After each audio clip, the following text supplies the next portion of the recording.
Good morning बच्चों। अभी हम हिंदी व्याकरण की पुस्तक से पाठ 2 वर्ण विचार पढ़ेंगे। तो सबसे पहले हम जानेंगे कि वर्ण किसे कहते हैं। जिस ध्वनि के टुकड़े नहीं किए जा सकते उसे वर्ण कहते हैं। बच्चों, यहाँ पर कुछ चित्र दिए गए हैं और उनके ठीक नीचे उनके नाम भी लिखे गए हैं। जैसे तबला। तबला 6 ध्वनियों से मिलकर बना है।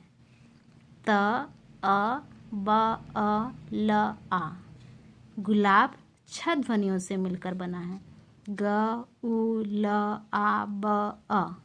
भालू 4 ध्वनियों से मिलकर बना है। भ, आ, ल, उ। तो यहाँ लिखा गया है कि जिस ध्वनि के टुकड़े नहीं किए जा सकते।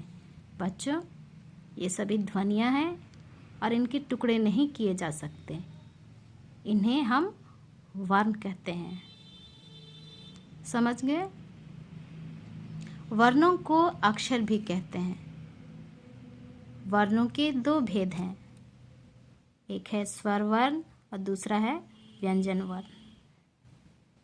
स्वर, जिन वर्णों का उच्चारण बिना किसी ध्वनि की सहायता के हो जाता है उन्हें स्वर कहते हैं। अर्थात ऐसे वर्ण जिनका उच्चारण करने के लिए किसी अन्य वर्ण की सहायता नहीं ली जाती है उसे हम स्वर कहते हैं। हिंदी में 11 स्वर हैं। अ, आ, ई, उ, री, ए, ऐ, ओ, औ। बच्चों, यदि आप इन्हें गिनेंगे तो 11 इनकी संख्या होगी, इसीलिए हिंदी में 11 स्वर हैं। स्वरों का प्रयोग। स्वरों का 2 रूपों में प्रयोग किया जा सकता है, एक है मूल रूप में और दूसरा है मात्रा रूप में।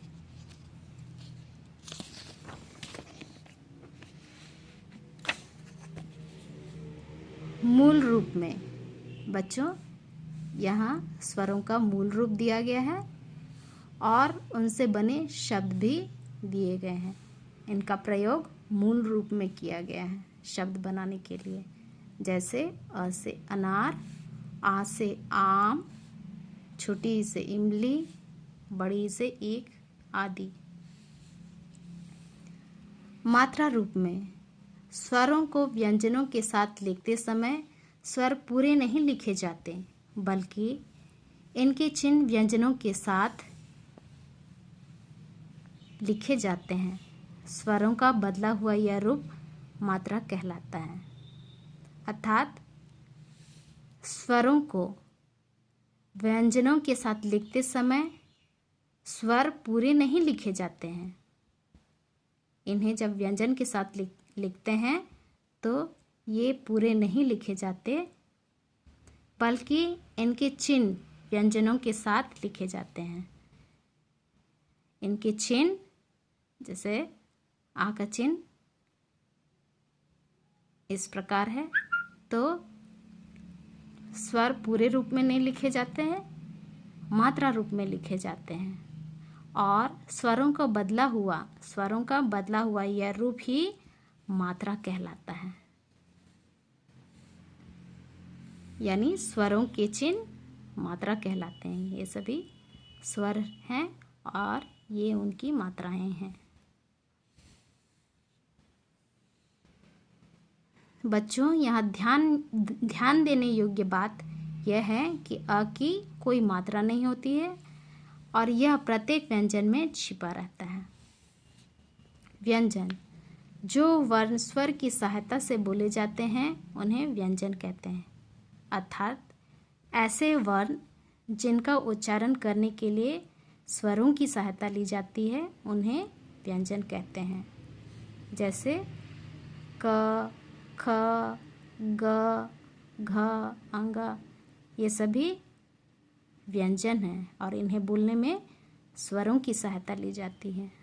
जैसे क बोलते हैं तो लास्ट में अ का साउंड आता है, तो अ एक स्वर है, इसीलिए कहा गया है कि इन्हें बोलते समय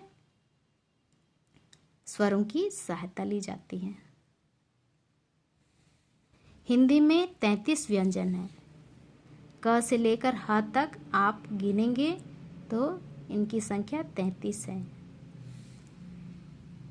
वर्णों का क्रमबद्ध समूह वर्णमाला कहलाता है। वर्ण को अगर क्रमबद्ध तरीके से लिखते हैं और उनका समूह बन जाता है तो यह वर्णमाला कहलाता है।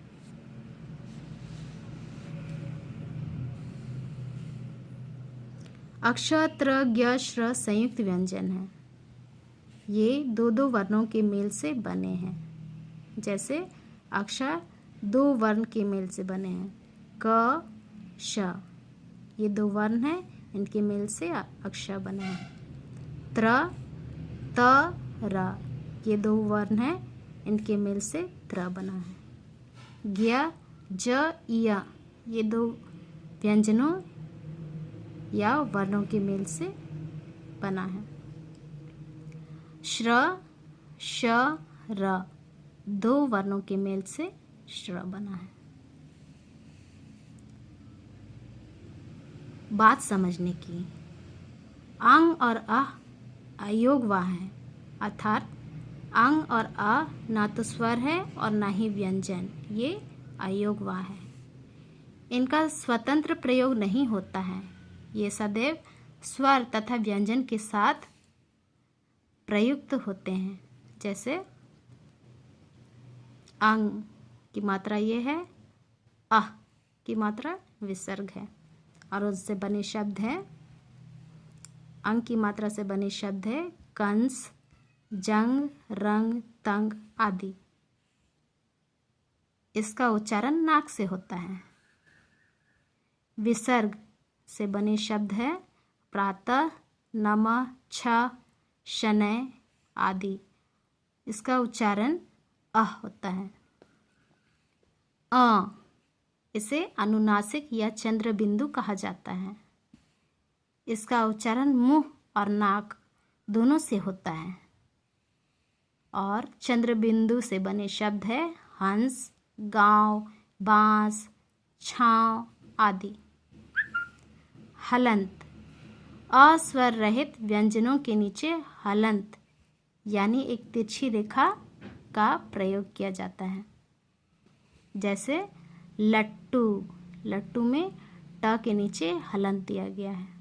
कद्दू, कद्दू में द के नीचे हलंत दिया गया है। बुद्धू, बुद्धू में द के नीचे हलंत दिया गया है। तो व्यंजन को लिखते समय जो अस्वर रहित होता है उसके नीचे हलंत का प्रयोग किया जाता है। ये सभी व्यंजन हैं। ये अस्वर रहित है, इसीलिए इसके नीचे हलंत का प्रयोग किया गया है। ड़ तथा ढ का प्रयोग शब्द के प्रारंभ में नहीं होता है। बच्चों, कभी भी हम शब्द का निर्माण करते हैं तो सबसे पहले ड़ और ढ का प्रयोग नहीं करते हैं। र में छोटी ऊ की मात्रा लगने पर वह इस प्रकार नीचे न लगकर, मात्रा नीचे न लगकर र के ठीक पीछे इस प्रकार लिखी जाती है और उनसे बने शब्द हैं रुचि। तथा र में बड़ी ऊ की मात्रा लगने पर वह इस प्रकार लिखी जाती है। बड़ी ऊ की मात्रा नीचे न लिखकर र के ठीक पीछे इस तरह लिखी जाती है और उनसे बने शब्द है रूप। समझ गए बच्चों? चलिए बच्चों, अभी हमने क्या सीखा हम लोग फिर से एक बार रिवाइज कर लेते हैं। जिस ध्वनि के टुकड़े नहीं किए जा सकते उसे वर्ण कहते हैं। वर्ण के 2 भेद हैं, स्वर, व्यंजन। अंग तथा अयोगवाह हैं। वर्णों का क्रमबद्ध समूह वर्णमाला कहलाता है। बच्चों, इसे आप पढ़िएगा और याद कीजिएगा। धन्यवाद।